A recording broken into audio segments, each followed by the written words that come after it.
How to Find Your Own Soul, according to Carl Jung, by Whispering Ideas. Let's get into the video, bro. What if everything you think you know about yourself is a lie? Carl Jung believed that your true self, your soul, has been buried deep within your unconscious, hidden behind masks you don't even know you're wearing. The only way to find it is to look inside, where you'll confront your darkest fears, integrate both the masculine and feminine forces within you, and shatter the illusion of who you think you are.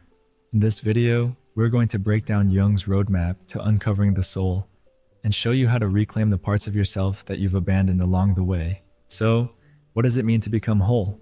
According to Carl Jung, individuation is the process of doing exactly that, becoming a complete person, integrated and unified in every aspect of your being. But this isn't a simple or quick journey. Jung described individuation as a lifelong process.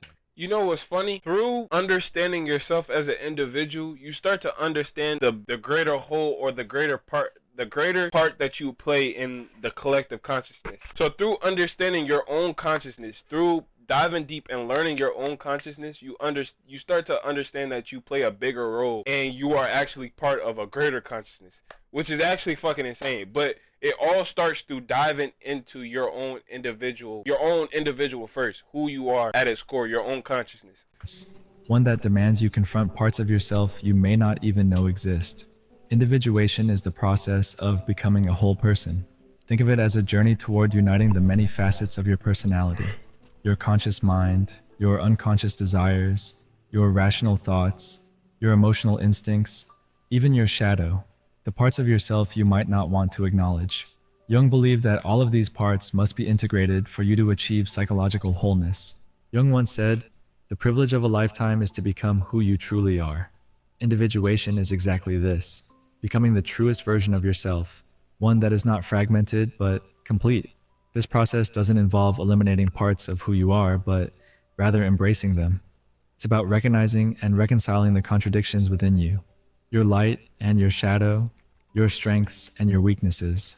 What makes individuation so challenging is that it requires us to integrate all aspects of our personality, even those we'd rather ignore. Jung called the parts of ourselves we suppress or deny the shadow. The shadow is made up of all the things we hide from the world, and sometimes from ourselves: our fears, insecurities, impulses, and weaknesses. Jung believed that integrating the shadow is a crucial part of becoming whole. He said, one does not become enlightened by imagining figures of light, but by making the darkness conscious. In other words, we can't simply focus on the positive or comfortable aspects of ourselves. To truly grow, we must confront and accept the darker, more difficult parts of our nature. This process is not about judgment or shame. Instead, it's about understanding that all parts of you have value and serve a purpose. By integrating them, you gain a deeper sense of self-awareness and balance. You become a more authentic version of yourself, no longer hiding or rejecting parts of who you are. Individuation is not something that happens overnight.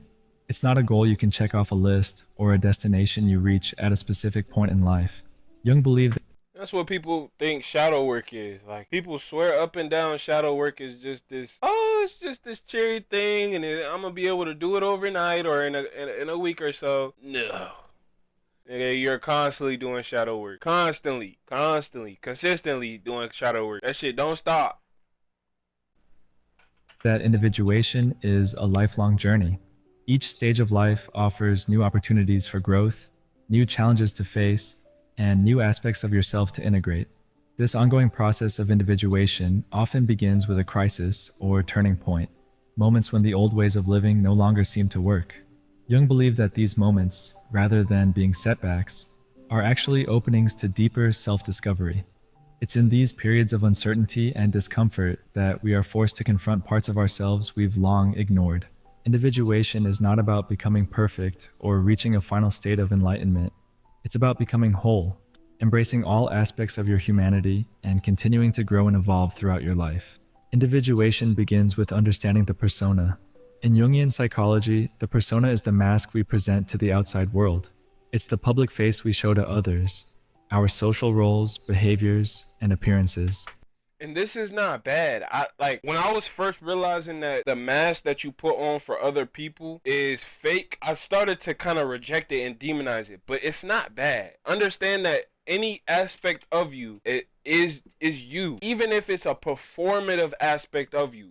Even if it, again, it's a mask, you put on a mask for other people, it's still you. It's just a more performative aspect of you. You see what I'm saying? The biggest example I can give is when it comes down to manners. Manners is not something that is authentic. It is performative. You have something that is obviously needs to be said in your head that is probably rude to the next person, or it's probably not nice to say out loud to the next person, but you say it in your head and you keep silent, because what do we learn? If you have nothing good to say, don't say it at all. It's manners. That's an example of being performative. That's putting on a mask so you can become more likable, or you can present yourself better. You get what I'm trying to say? Same thing when you're around your parents. When you're around your parents, you don't have the same mask on as if you're around your friends. When you're around your friends, you don't have the same mask on when you're around a stranger. You see what I'm saying? There's different masks you put on around different people different people and in different places. The point is to become aware of the mask that you're putting on and to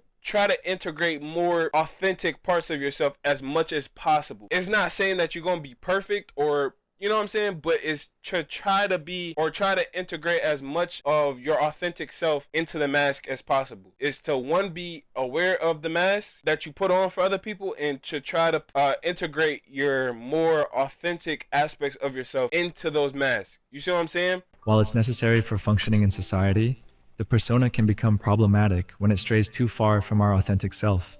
The persona represents how we want to be seen by others.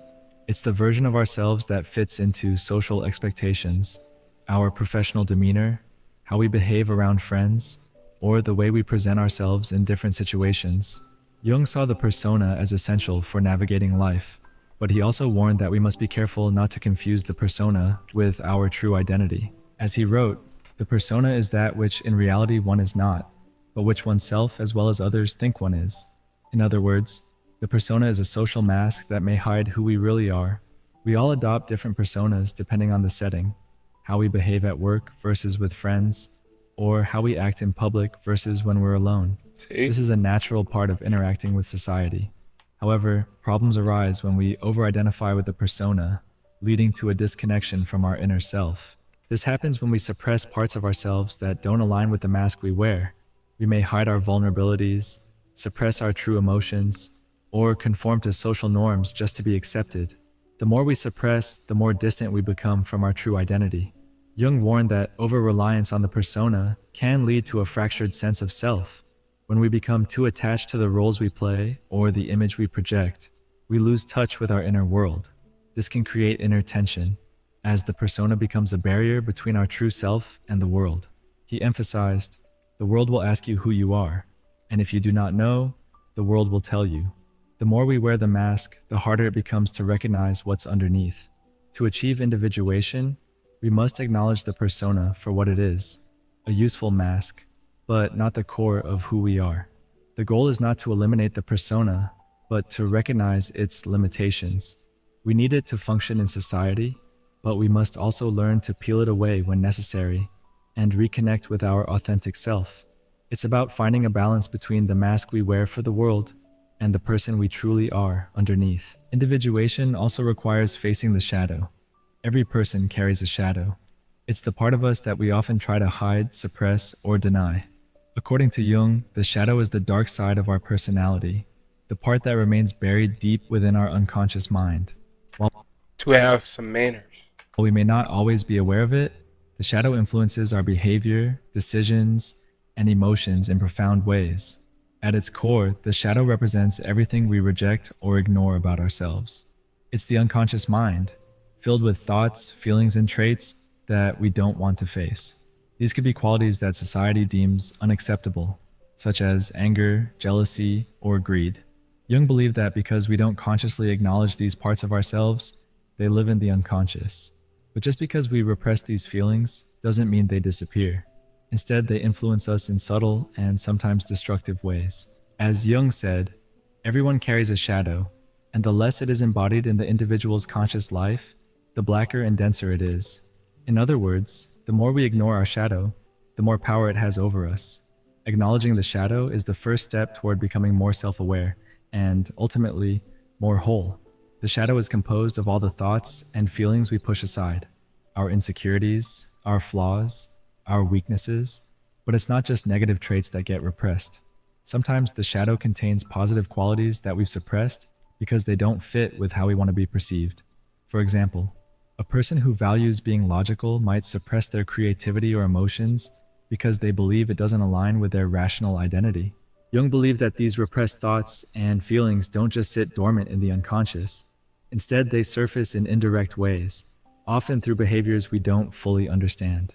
This is why we sometimes react in ways that seem out of character or over the top. These reactions are signals that parts of our shadow are coming to the surface. Until you make the unconscious conscious, it will direct your life and you will call it fate, Jung said. This means that until we acknowledge our shadow, it will continue to influence our actions without us realizing it. Recognizing these repressed elements of ourselves allows us to take back control and live more intentionally. Jung also emphasized that the shadow is not inherently evil, though it can be a source of both darkness and light. While it often contains traits that are considered negative or undesirable, it can also be a source of immense creativity, passion, and strength. The energy contained within the shadow, when properly integrated, can fuel personal growth and transformation. Jung once explained that the shadow is a moral problem that challenges the whole ego personality, for no one can become conscious of the shadow without considerable moral effort. By facing our shadow, we confront not only our capacity for harm, but also our potential for greatness. This is why Jung saw the shadow as a dual force.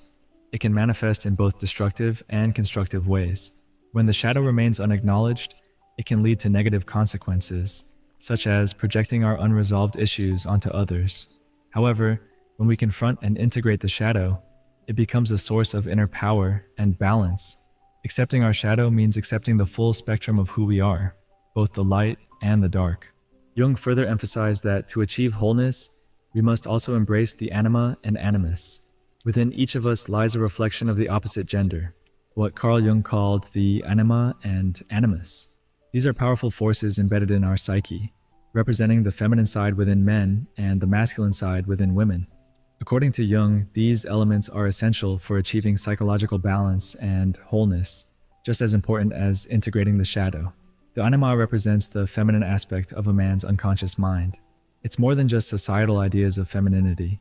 It embodies qualities like emotion, intuition, empathy, and creativity. Jung believed that for men to become whole, they must confront and integrate their anima. In doing so, they allow themselves to access parts of their psyche that would otherwise remain unexplored, often those related to deeper emotional connections and intuitive understanding. Jung explained, "The anima is the archetype of life itself. It's the gateway to a man's unconscious, and integrating the anima helps him develop a more well-rounded and complete personality. Without acknowledging the anima, a man may suppress or reject parts of his emotional world, leading to an unbalanced and rigid self-image.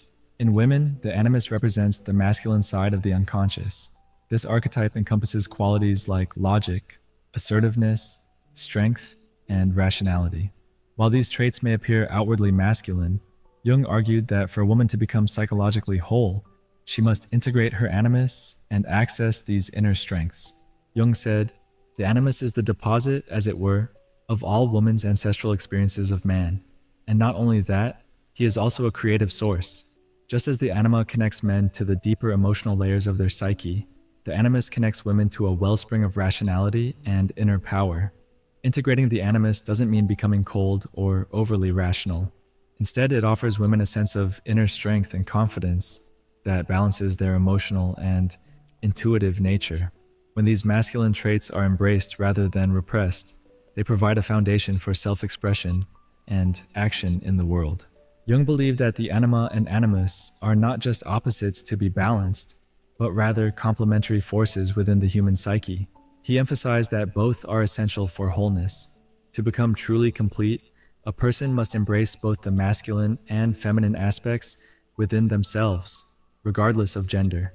This process is a part of individuation, the journey toward becoming the truest version of oneself. Jung famously said, "Wholeness is not achieved by cutting off a portion of one's being, but by integration of the contraries." This means we cannot simply reject the anima or animus as unnecessary. Both are integral to a well-rounded and balanced personality. In men, the feminine qualities of the anima bring emotional depth, empathy, and creativity.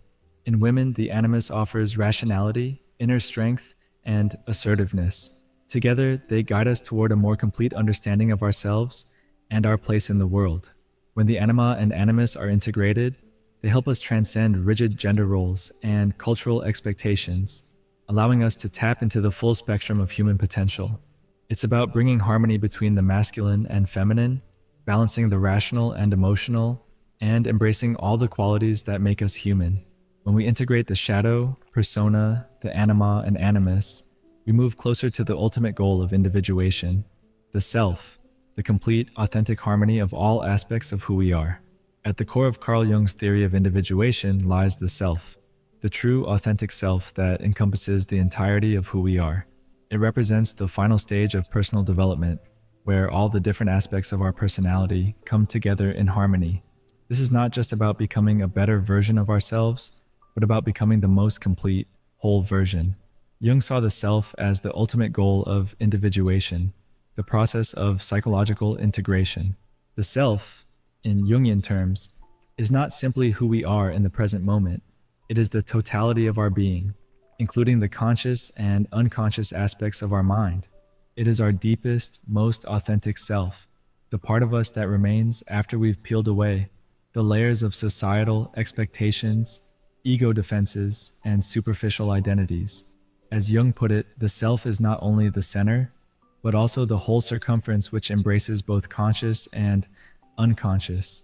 It is the center of this totality, just as the ego is the center of consciousness. The self is the most profound aspect of our identity, representing our fullest potential as human beings. Achieving connection with the self means becoming who you truly are, independent of external validation, projections, or masks we often wear in daily life. It's about accepting every part of ourselves, the good and the bad, the light and the shadow, and uniting them into a cohesive, authentic whole.